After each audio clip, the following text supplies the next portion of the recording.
Olá, parece que estamos então aqui para o vídeo número 42 desta nossa série Programar em C# e hoje vamos falar sobre o Abstract. Ok, o Abstract é utilizado para indicar que uma determinada classe não pode ser instanciada. Resumindo, as classes Abstract são consideradas de classes incompletas porque não se pode criar objetos dessas mesmas, ou seja, não se pode instanciar. É importante saber que uma classe pode herdar de uma classe Abstract e que os métodos só podem ser abstract se a classe também for. Vamos também falar do static, que quando o static é aplicado a um certo membro, ou seja, atributo, método, etc., não é necessário instanciar a tal classe para se ter acesso a esse membro devido a este ser estático. Ok? Portanto, vamos criar aqui uma classe do tipo abstract, podemos dizer assim. Portanto, escrevemos abstract, tal como usamos no Partial, que era Partial class, etc. e o nome da classe. Agora colocamos o abstract, classe e o nome da classe. Portanto, abstract, classe. E agora vamos colocar, por exemplo, classe X, porque eu quero também criar uma outra classe, que será então a classe Y, que depois vai herdar de classe X. Ok? Portanto, criamos aqui uma classe e vamos colocar aqui dados estáticos. Ok? Vou-te a relembrar, um dado estático permite que não seja necessário instanciar a determinada classe para se ter acesso a dados membros. Como já disse, por exemplo, o atributo, método, propriedade, etc. Ok.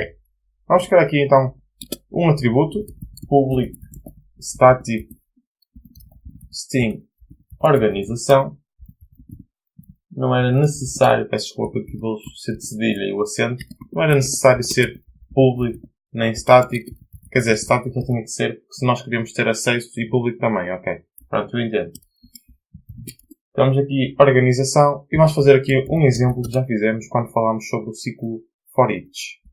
Static, vamos ter aqui uma lista de string, de nome países, toma valor de nova lista e agora vamos colocar aqui alguns países. Portugal, o Brasil, a Espanha, a França, por exemplo, a Itália, a Austrália e em último, por exemplo, então a Índia. Ok. Portanto, temos a nossa lista criada. O modificador de acesso é público, tal como na variável, no atributo organização de tipo string, e são os dois static, ok? Portanto, vamos criar aqui um método, que será o public static void, vamos chamar de informação x, também vamos ter informação y, mas já na outra classe, na classe y, para não se tornar tão confuso, ok? Por isso é que eu chamo x e y. E agora vamos colocar aqui um for each, em que é var, vamos chamar de caractere.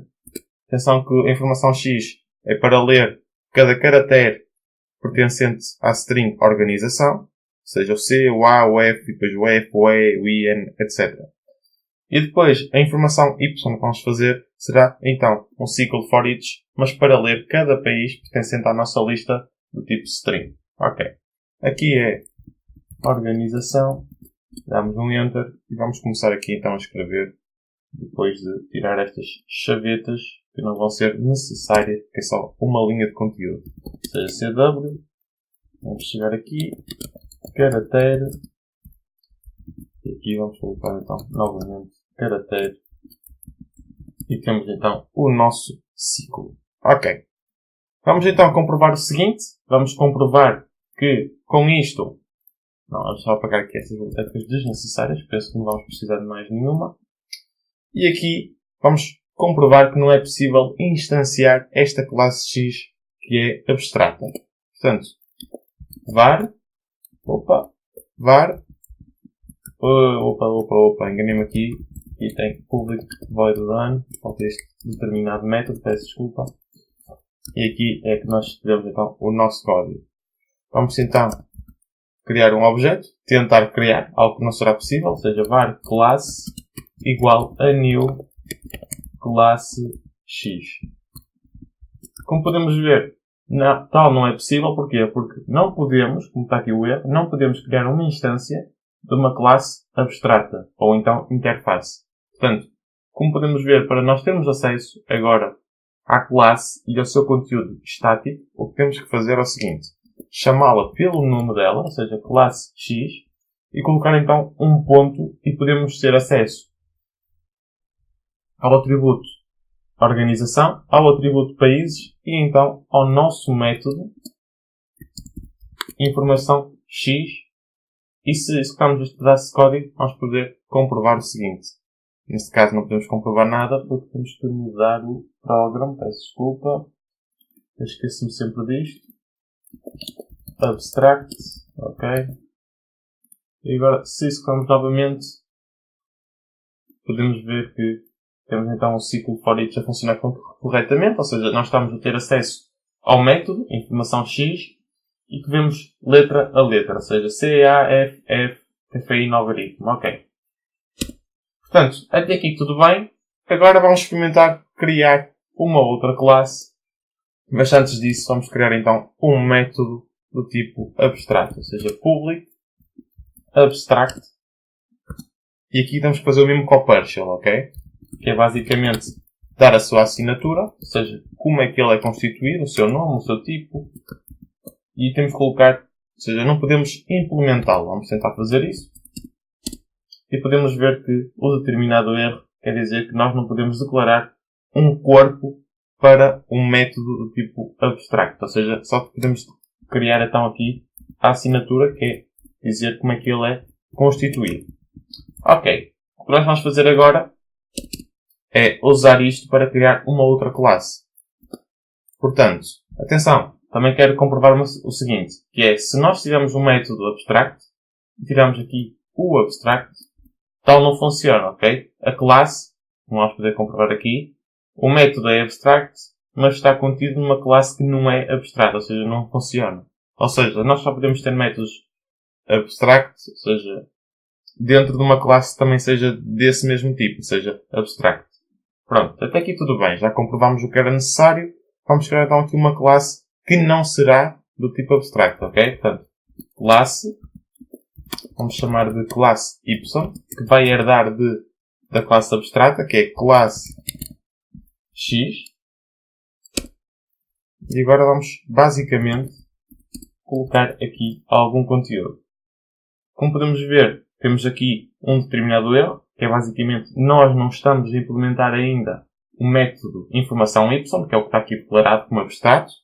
E é isso mesmo que vamos fazer. É public.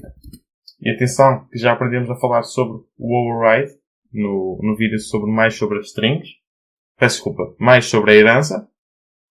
E é isso que vamos fazer. Ou seja, não funciona. Também disse isso no vídeo. Não funciona só com o virtual, que foi algo que aprendemos, mas funciona também com o abstract. Portanto, é public, override, void.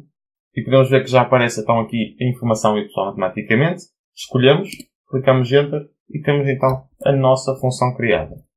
Opa! Vamos só fazer aqui o seguinte, que é basicamente o for each. Ok. var, aqui vamos chamar de país. Aqui vamos chamar de países, que é a nossa lista.